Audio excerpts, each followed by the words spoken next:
আজ 29শে জুলাই 2025 আমি wild India ট্রাভেলসের Aindrila চলেছি সোলো ট্রিপে উত্তরাখণ্ড। কলকাতা বা শহরতলি এলাকায় এখন বৃষ্টি পড়লেই জল জমে যাচ্ছে। আজও সকাল থেকে প্রচণ্ড বৃষ্টি, তার মধ্যেই বেরোলাম। আমার ট্রেন উপাসনা এক্সপ্রেস হাওড়া থেকে দুপুর 1টায় ছাড়বে, সেই মতন আগে থেকে বেরিয়েছি। তবে ব্যাপারটা একটু গোলমালের হয়ে গেছে, কারণ উপাসনা এক্সপ্রেস সেদিন রিশিডিউল হয়েছে 4 ঘন্টা। যেহেতু ট্রেনটা এতক্ষণ লেট, সেই জন্য আমি টিডিআর করলাম আইআরসিটিসি ওয়েবসাইট থেকে এবং পুরো টাকা রিফান্ড পেয়ে গেলাম। এবার আমি ভাবছি যে দিল্লি যাব, সেই জন্য আমাকে রাজধানী এক্সপ্রেসে টিকিট কাটতে হলো। গন্তব্য আমার কোটদ্বার স্টেশন। এটা আমি দিল্লি হয়েও যেতে পারি, হরিদ্বার হয়েও যেতে পারি। হাওড়া থেকে দিল্লি পর্যন্ত রাজধানী এক্সপ্রেসে কারেন্ট রিজার্ভেশন অ্যাভেলেবিলিটি দেখলাম, সেই হিসেবে 8টা টিকিট পড়েছিল। আমি এখান থেকে টিকিট বুক করলাম, নো ফুড অপশন চুজ। আসলে আমি বাড়ির খাবারই বেশি পছন্দ করি, যতটুকু অন্তত বাড়ির খাবার নিয়ে যাওয়া যায় চেষ্টা করি সেভাবেই খাবার নিয়ে যেতে। ট্রেনে ওঠার পর রাজধানীর প্যান্ট্রির লোক এসে বললেন যে না, আপনার তো খাবার সমেতই টিকিট কাটা আছে। আপত্তি করলেও উনি ওর হিসেব মতন খাবারের ট্রে ধরিয়ে দিয়েছেন। উনি তার আগে বারবার ওনার লিস্ট দেখে কনফার্ম করেছেন যে হ্যাঁ, আমার নাকি টিকিটের সাথে খাবারের অপশন দেওয়াই ছিল এবং আমার নাকি খাবার সমেতই টিকিট কাটা হয়েছে, কারণ একসাথে আমার অনেকটা খাবার এক্সট্রা হয়ে গেল। প্রথমে আমি কিছুতেই বুঝতে পারছিলাম না যে খাবারের অপশন বাদ দিয়ে টিকিট কাটলেও কেন এরা কনফার্ম করলেন যে না, আমার খাবার সমেতই টিকিট কাটা হয়েছে।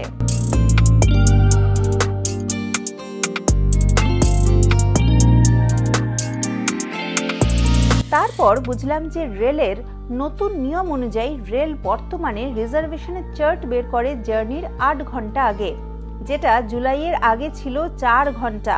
তার মানে যে রাজধানীর চার্ট বেরোবার কথা দুপুর 1টায়, সেটা বেরিয়ে গেছে সকাল 9টা বা 10টা নাগাদ।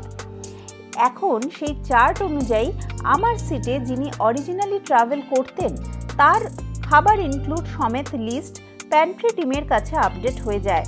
যার অরিজিনাল ট্রাভেল করার কথা ছিল তার টিকিট খুব সম্ভবত আরএসি বা ওয়েটিং লিস্ট ছিল, যেটা চার্ট প্রিপারেশনের সময় সরাসরি কনফার্মড হয়ে যায়। উনি হয়তো ভেবেছিলেন বা যিনি ওনার টিকিট করেছিলেন তিনি জানতেন না যে এখন চার্ট 8 ঘন্টা আগেই প্রিপেয়ার হয়ে যায়।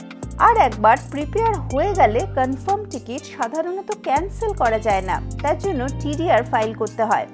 আমি ধরে নিচ্ছি যে ওনার টিকিট বুক করার সময় টিকিট স্ট্যাটাস কনফার্মড ছিল না, কারণ তাহলে অনেক আগেই তিনি ক্যান্সেল করতেন এবং রিফান্ডও বেশি পেতেন। এক্ষেত্রে টিকিটটা আরএসি বা ওয়েটিং লিস্ট স্ট্যাটাস থেকে কনফার্ম হয়েছে। আপনারা যারা ট্রেন ট্রাভেল করছেন বা করবেন তারা মনে রাখবেন যে এখন রিজার্ভেশনের চার্ট কিন্তু 8 ঘন্টা আগে প্রিপেয়ার হয় সব ক্ষেত্রেই। তাই জার্নি না করলে রেলওয়ে আরএসি, ওয়েটিং লিস্ট বা কনফার্মড যাই স্ট্যাটাস থাকুক না কেন, টিকিটটা 8 ঘন্টা আগেই ক্যান্সেল করবেন।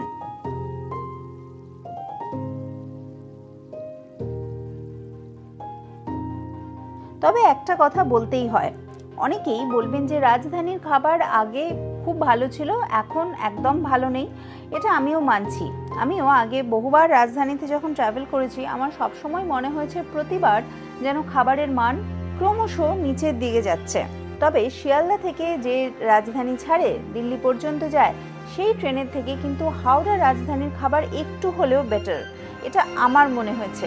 আপনাদের কি মনে হয় সেটা কিন্তু আমাকে অবশ্যই জানাবেন। কোটদ্বার পর্যন্ত যেতে গেলে আমার আবার দিল্লির আনন্দ বিহার থেকে আরেকটা ট্রেনে উঠতে হবে, সেটা রাত্রি 9টা 45-এ। এবার রাজধানীতে করে তো আমি পৌঁছে গেছি সকাল 10:15 নাগাদ।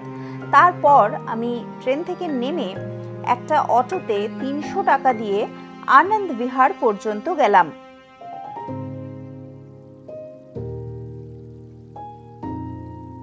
আনন্দ বিহারে আমি আগে থেকে রিটায়ারিং রুম বুক করে নিয়েছিলাম। স্টেশনটা বেশ বড়, একতলা দোতলা অনেক কিছু রয়েছে, তাই রিটায়ারিং রুমটা খুঁজে বার করতে একটু বেগ পেতে হয়েছে।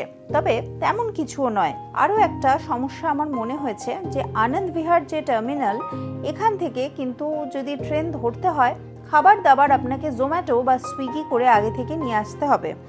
স্টেশনে কোনো ফুড কোর্ট নেই। চলে এলাম আনন্দ বিহার টার্মিনালের রিটায়ারিং রুমে। 920 টাকায় পেয়েছি আমি এই রুমটা। বাট এখানে আমাকে থাকতে হবে প্রায় রাত্রি 9:45 নাগাদ ট্রেন। আবার আমি এখান থেকে যাব কোটদ্বারা পর্যন্ত। এবার এই এতটা সময় থাকার জন্য আমার একটা কোনো অ্যাকোমোডেশন দরকারই ছিল, সেই জন্য এই রিটায়ারিং রুম বুক করা।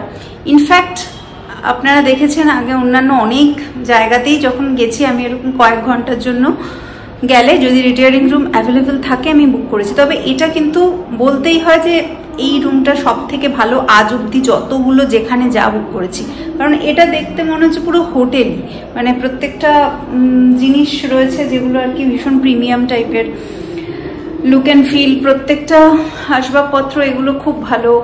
এমনকি বিছানাটাও একদম সুন্দর পরিপাটি ক্লিন করা। ওয়াশরুমটাও একবার ছোট করে দেখিয়ে দিই হালকা করে। ওয়াশরুমটাও ওয়েস্টার্ন টয়লেট, খুব বড় না হলেও বেশ ভালো। আর আয়না রয়েছে পেছনে দেখা যাচ্ছে, মানে ওভারঅল মিলিয়ে মিশিয়ে কিন্তু বেশ ভালো। এবার যারা রিটায়ারিং রুমে বুক করেন আর কি, তাদের একটা ব্যাপার আছে যে আমরা তো অনেক সময় বুঝতে পারি না যে কেমন হবে। এবার কিছুক্ষণের জন্য হলে আমি যে কোনো রিটায়ারিং রুমেই থাকি, দেখেছেন আপনারা অন্যান্য বিশেষত মধ্যপ্রদেশের দিকের যে প্ল্যাটফর্মগুলো আছে সেগুলোতে তো প্ল্যাটফর্মের ওপরেই রিটায়ারিং রুম। এবার সেটার ক্ষেত্রে কি হয়, সবসময় একটা অ্যানাউন্সমেন্ট কানে আসছে, একটুখানি ডিস্টারবেন্স ফিল হয়। কিন্তু এটাতে মনে হচ্ছে না কোনো ডিস্টারবেন্স ফিল হবে, কারণ প্ল্যাটফর্মটা ভীষণ বড়। এবার সেই জন্য আর কি ডিস্টারবেন্সের কোনো ব্যাপার নেই, কোনো অ্যানাউন্সমেন্ট খুব হালকা আমার কানে আসছে, মানে সেরকম কিছু না, ইগনোরেবল। তো এখানে থাকবো এখন ঘন্টা 9 বিশ্রাম করব, কিছু কাজ টাজ আছে অফিসের সেগুলোকে গোছাবো। তো এই সব মিলিয়ে তারপরে আবার রাতের জার্নি তো আছেই, যতটা সম্ভব আমি দেখানোর তো চেষ্টা করবো এই ভিডিওতে। রাত 9:45-এ আমি ট্রেনে উঠে পড়লাম। আনন্দ Bihar two Kotdwar express train. এই ট্রেনে মাত্র একটাই এসি বগি রয়েছে, আর বাকি সবই স্লিপার।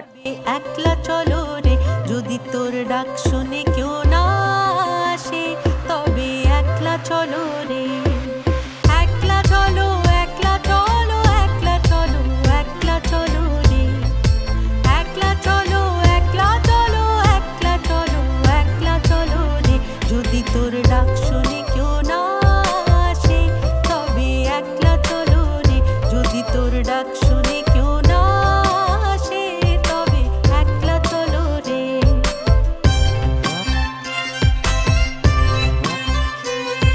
মাঝে মাঝে বৃষ্টিও পড়ছে, তবে কলকাতায় যে পরিমাণ বৃষ্টি হচ্ছে তার তুলনায় এই বৃষ্টি কিছুই নয়।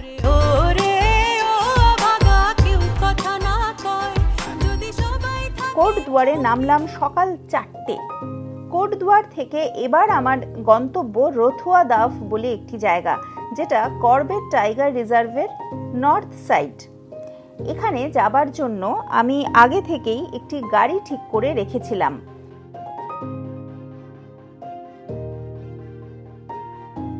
এই অনুষ্ঠানে যোগ দেওয়ার জন্য সারা ভারতবর্ষের বিভিন্ন অংশ থেকে এসেছেন অনেক মানুষ। আমি তাদের মধ্যেই আরও একজনের সাথে চলেছি। গাড়ির ভাড়া নিয়েছিল 2500 টাকা, সেটা আমরা দুজনে শেয়ার করে নেব।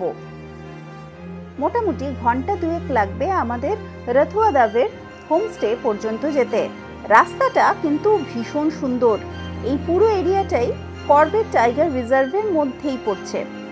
এই রাস্তায় হাতিও দেখতে পাওয়া যায়, আর শুধু হাতি বা বলছি কেন, বাঘ বা লেপার্ডেরও আনাগোনা রয়েছে। আলো ভালো করে ফোটেনি, রাস্তার ওপরেই দেখলাম সাম্বার হরিণ। মোবাইলেই ছবি তুলে নিলাম।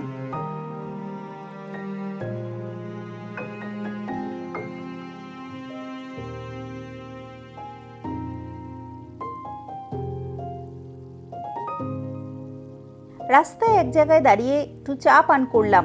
তারপরে শুরু হলো আবার যাত্রা।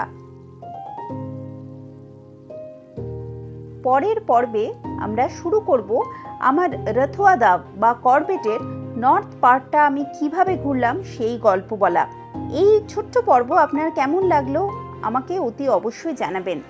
এই ভিডিওটি যদি ভালো লাগে তাহলে অতি অবশ্যই লাইক করুন এবং শেয়ার করুন আপনার ভ্রমণপ্রেমী প্রকৃতিপ্রেমী বন্ধুর সাথে। ওয়াইল্ড ইন্ডিয়া ট্রাভেলসকে ফলো করুন ফেসবুকে এবং ইনস্টাগ্রামে। সাপোর্ট করতে পারেন চ্যানেলের জয়েন বাটনে ক্লিক করে।